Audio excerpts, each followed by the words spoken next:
Let's take a very break लेते हैं। Break के बाद वापस आएंगे शहबाज गिल, जिनकी बात खासी कड़वी लग रही है आगे हमजा साहिबा को। शहबाज गिल आजकल क्या कह रहे हैं और किसके खिलाफ कह रहे हैं, बात करेंगे इस ब्रेक के बाद। हमारे साथ रहिए।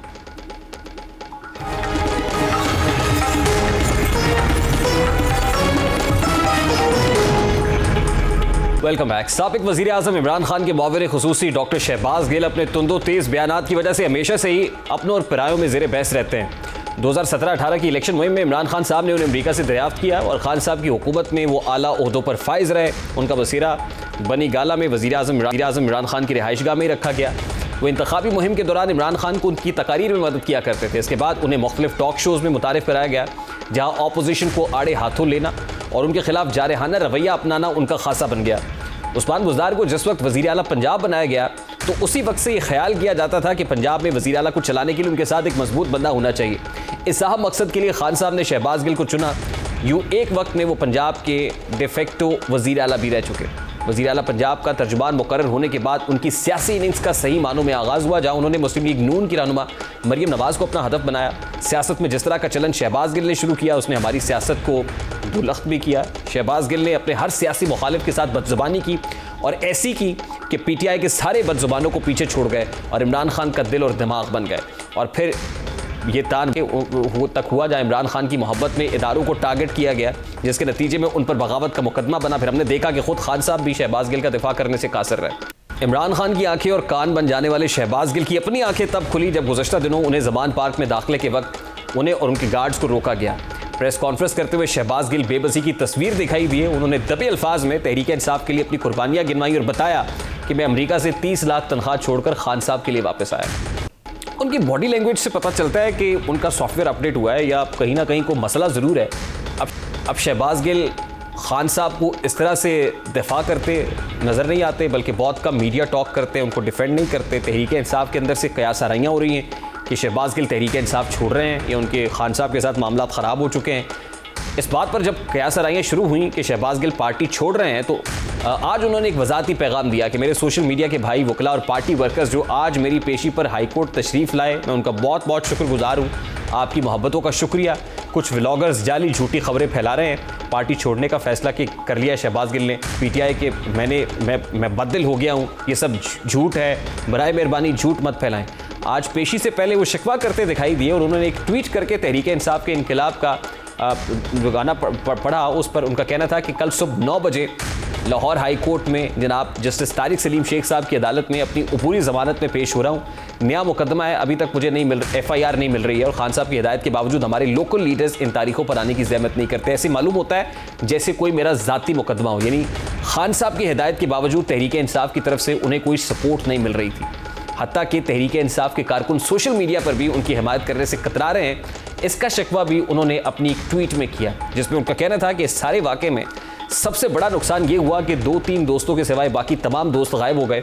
वो जिनसे एक दिन में कई बार बात होती थी, उनसे अब महीनों बात नहीं होती। तकरीबन रोज़ मिलने और रोज़ अपनी शक्ल दिखाने वाले अब 6 माह दिखाई नहीं दे रहे हैं। तहरीक इंसाफ आजकल ज़ेर अताब है। कई रहनुमा जेल जा चुके हैं, जिस पर तहरीक इंसाफ ने बतौर पार्टी रद्दमल दिया, लेकिन शहबाज गिल के मामले में ऐसा कुछ नहीं हुआ।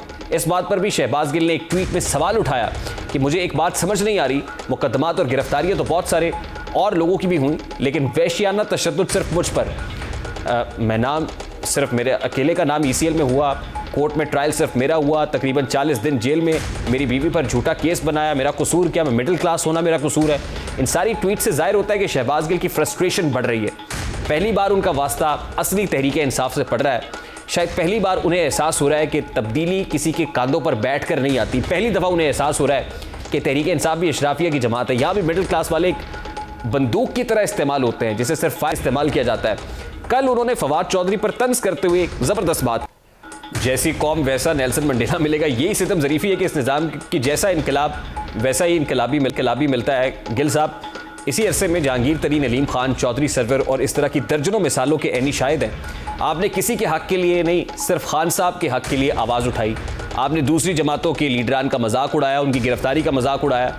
इसीलिए अब जो आपके साथ हो रहा है, आप इसके भी ऐनी शाहिद हैं। सवाल ये है कि तहरीक इंसाफ जिन नज़रियाती लोगों को दुनिया भर से ढूंढ कर लाती है, कुछ देर बाद क्या उनका नज़रिया तब्दील हो जाता है या फिर जी उनसे भर जाता है? बड़ा सादा सा सवाल है। दूसरी इंपॉर्टेंट बात जो शहबाज गिल आज कर रहे हैं, वो आस्तीन के सांपों वाली कर रहे हैं। कि पाकिस्तान तहरीक इंसाफ में कुछ आस्तीन के सांप मौजूद है, मैं ज़रा इस सारे मामले से रिकवर हो जाऊं तो यकीनन आस्तीन के सांप भी ढूंढ कर चुन के निकालूंगा कि वो आस्तीन के सांप कौन है जो पीटीआई को डैमेज कर रहे हैं। कुछ ऐसी ही बातें गुज़श्ता दिनों फैसल वोडा भी कर चुके हैं और फैसल वोडा साहब ने भी इशारा किया था कि पाकिस्तान तहरीक इंसाफ में कुछ कीड़े मकोड़े हैं, कुछ ख़ास हैं, कुछ आस्तीन के सांप हैं जो असल में खान साहब का भला नहीं चाहते हैं। अब उसी से मिलती जुलती बातें शहबाज गिल करना शुरू हो गए, तो क्या देर से समझ आती है पीटीआई वालों को और क्या यही रियलाइजेशन अब शहबाज गिल को भी हो रही है बहुत कुछ करने के बाद? और फिर सवाल तो ये भी है कि मोहसिन कुशी की बातें होती हैं तो पाकिस्तान तहरीक इंसाफ ने क्या वतीरा बना लिया है कि बहुत से लोगों से बहुत सर्विसेज लेनी है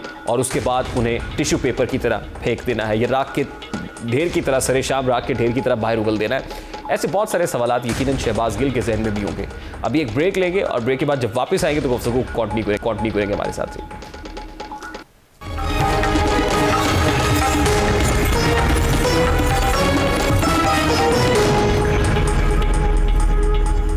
अल्लाहु अकबर।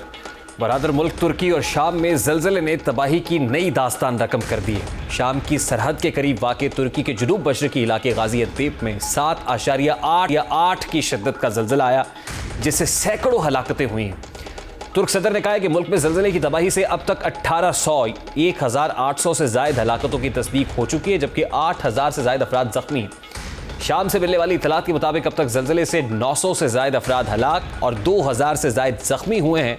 ज़लज़ले के ज़ोरदार झटकों से कम अज़ कम 10 तुर्क शहरों में तबाही हुई है जबकि दारुल हुकूमत अंकारा के साथ साथ मुल्क भर में महसूस किया गया है। ज़लज़ले से कई इमारतें गिरकर तबाह हुई और मलबे तले फंसे लोगों को बचाने की कोशिश जारी। किस तरह इमारतें कोलैप्स की हैं उसकी एक हल्की सी झलक हमने आपके सामने रखी है कि पूरी की पूरी शान और सतवत से खड़ी हुई इमारतें कैसे एकदम एक झटके में ज़मीन बोस हो गई हैं। अब इस हौलनाक तबाही से बहाली का काम जारी ही था। पहला ज़लज़ला आया, अभी उससे जो है पूरी तरीके से निकले नहीं थे कि तुर्की में ज़लज़ले की दूसरी बार के झटके भी महसूस किए गए। दूसरा ज़लज़ला भी आया। इत्तलात के मुताबिक तुर्की के जुनूब मशरक़ी इलाके में दोपहर 1:30 बजे के करीब एक और ज़लज़ला आया। इस ज़लज़ले का मरकज़ कहरानमर्स नामी शहर है। अमेरिका के जियोलॉजिकल सर्वे का कहना है कि इस ज़लज़ले की शिद्दत 7.5 थी। इस इलाके में पहले ज़लज़ले से 70 से ज़ायद लोग हलाक हो चुके हैं। माहिरीन के मुताबिक ये आफ्टर शॉक्स नहीं है, सीज़मिक वेव्स की वजह से कोई आफ्टर शॉक्स नहीं बल्कि मुकम्मल ज़लज़ला आया। जैसे आफ्टर शॉक्स आते हैं उस तरह से नहीं बल्कि एक पूरे मैग्नीट्यूड के साथ, उसी इंटेंसिटी के साथ ज़लज़ला महसूस किया गया। तुर्की में आने वाले ज़लज़ले के झटके शाम, इराक, साइप्रस, मिस्र, लेबनान और इसराइल में भी महसूस किए गए। इस ज़लज़ले ने तुर्की में निज़ाम ज़िंदगी तबाह करके रख दिया है। तुर्की के जनूबी इलाके से आने वाली वीडियोज़ में ज़लज़ले के बाद गैस पाइपलाइन के साथ आग लगी देखी जा सकती है और तुर्की के वज़ीर तवानाई मीज़ ने पीर के सुबह बताया था कि ज़लज़ले से मुल्क में तवानाई के इंफ्रास्ट्रक्चर को शदीद नुकसान पहुँचा है जिनमें ज़लज़ले के मरकज़ के करीब वाक़ गैस पाइपलाइन का फटना भी शामिल है। अब ये सूरत हाल इस वक्त शाम और तुर्की की है। ये मनाजिर वहाँ से आ रहे हैं जो इंतहाई हौलनाक है। हम दुआ करते हैं कि अल्लाह ताला जो मरने वाले उनके लवाहिकीन को सब्र जमील अता फरमाए और सबको अपने हिफ्ज़ो अमान में रखे, मज़ीद तबाही से बचा ले। प्रोग्राम का वक्त अपने इख्तिताम को पहुँचा है। आपसे मुलाकात होगी इंशाअल्लाह कल। अपना रखिए ख्याल। अल्लाह हाफ़िज़।